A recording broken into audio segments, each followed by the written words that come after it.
the mystery of sex. The mystery of sex. You know, sex is something that we talk about every time. It's something that is common. There are so many, baptismal names, so to say, or what we call nickname to sex. They call it love making, they call it whatever they call it. But I want to let you know that there are deeper things about sex you must know, and the knowledge of sex brings a lot of security to your life and destiny. I want to tell you, if you are a young person, you cannot control your sexual urge. There are little things you can control about destiny, because one of the major things you want to know about sex is that sex is destiny oriented. You might not know this. You might think it's fun. It looks like fun. Yeah, it's fun. It might look like it's a play. It's a play. Yes, it's enjoyable and all that. These are some of the the fantasies that surround the truth about sex. But what I want to let you know is this: there are about 7 mysteries that I have to share. But for this clip, I'm going to share just 3, and I'm trusting it to be a blessing to you. First of all, I want to let you know that sex is the population of the male and the female genitals, and physically for enjoyment, for primarily the purpose of procreation. And God is the founder of sex. Sex is not bad. No, it's not bad. Sex is good.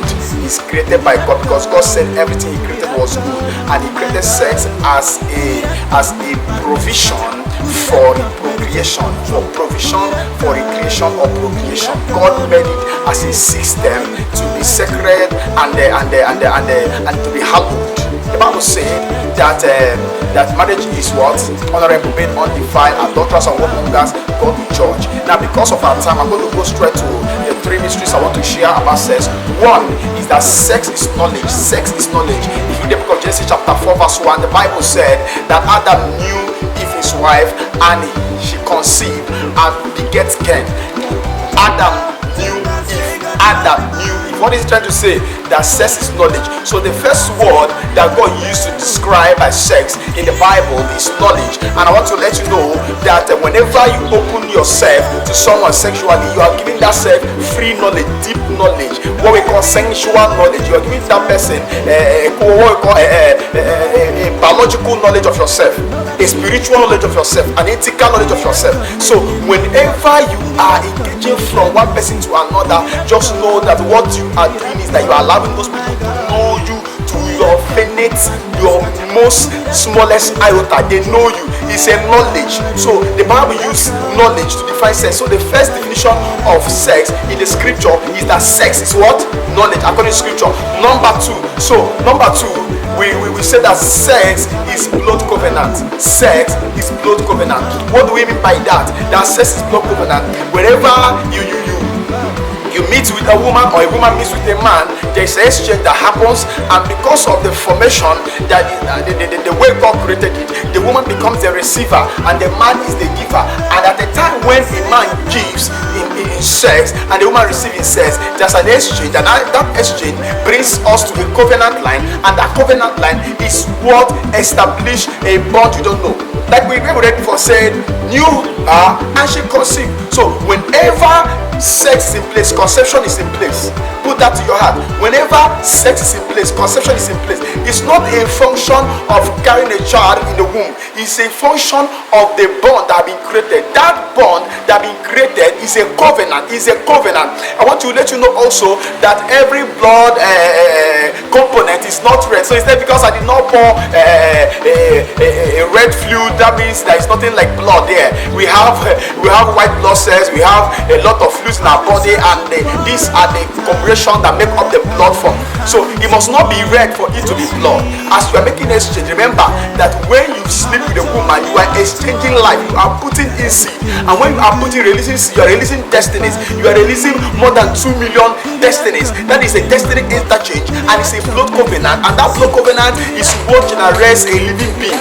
And I want you to understand that when you are engaging sexually with a woman you are not married to, or to a man you are not married to, you are entering a blood covenant. And when you are married to a person and you are denying the person sexual intimacy, you are breaking your marriage covenant. You are breaking marriage covenant, because God provided sex as a means of fusion, of the means of integration of a man and a woman. And until you come to that level, can you imagine when a man marries a woman and for 2 years they don't have sex, for 3 years they don't have sex, for 4 years they don't have sex? How do you mean? Will that marriage work? No, because this is a spiritual bonding system that God have created to make sure that the marriage is serviced, the marriage is helped. Do you understand? Now you are not married to somebody and you are helping the bond.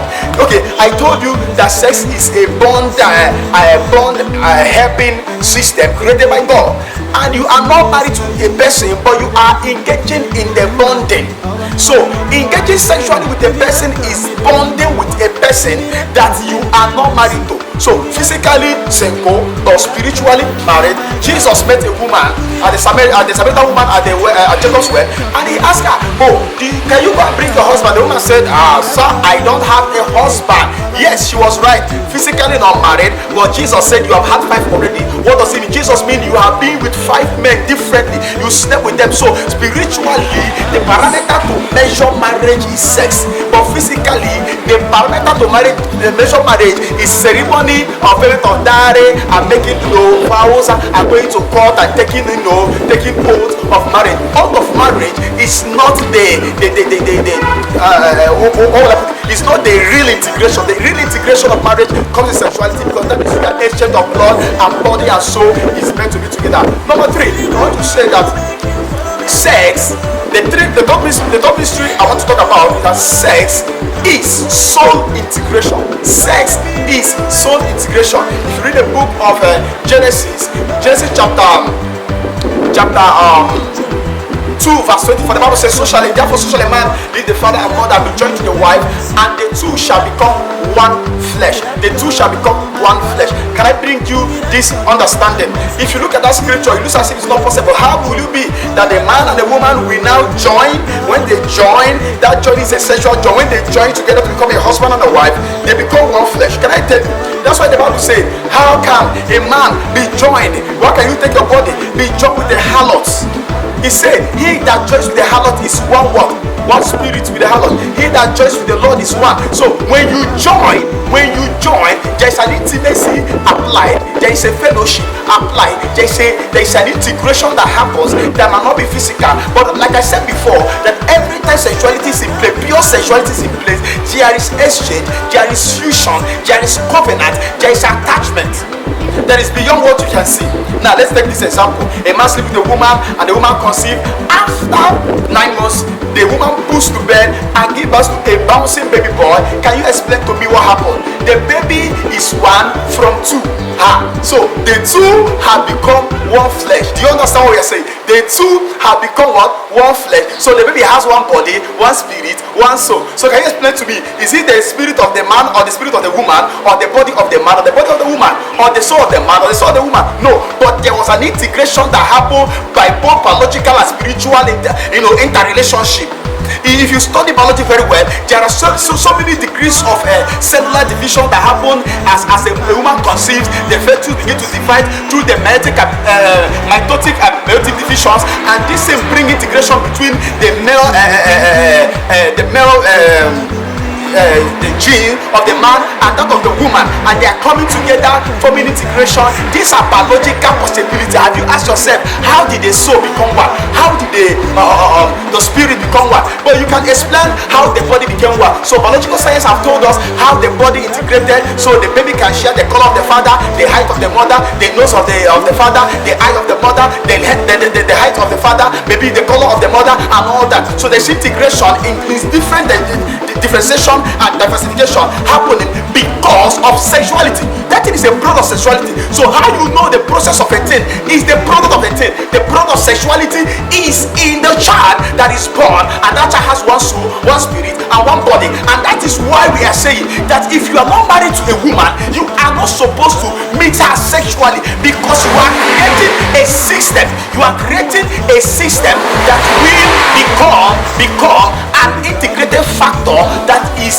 a soul tie. So whenever you meet a person sexually, there's a soul tie, there's integration, there's a blood covenant. There is also what? There's also what? A knowing.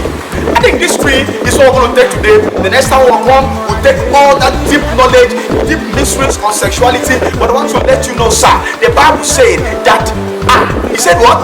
That marriage is what? Honorable. They don't defile adulterers and whoremongers. God will judge.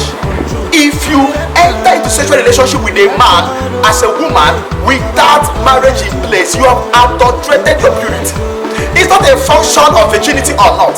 It's not, because a woman can lose virginity without having sex. Yes, it's true. So it's not a function of virginity. It's a function of your internal spiritual serenity has been attacked. Your internal calmness has been attacked. So you have to make up your mind as a young person, as a married person, to remain with your husband, remain with your wife, and stay with them, understanding the sacredness of the place of marriage, to understand the sacredness of the bed of your marriage, and not to defile it, and not to adulterate it. Means you don't add anything to reduce the quality of his creational pattern. Do you understand? Because when you add to a product, you adulterate it. You change the sequence of his creational pattern. Why? So God created us with a creational pattern, and he made things organized, and somebody want to enjoy the pleasure of an assignment without taking the responsibility of that assignment. So if you want to enjoy sex without responsibility of marriage, you are breaking God's law. And I want to tell you, and God is a God of principle, and everything he created is under principle.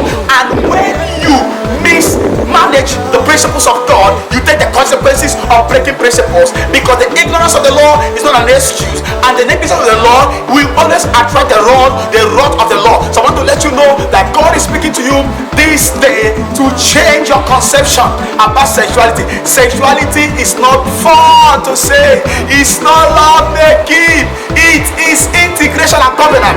See you next time in Inside Broadcast as we do other mysteries of sex. God bless you. It's your brother Prince Elemike from Global Insight Network. God bless.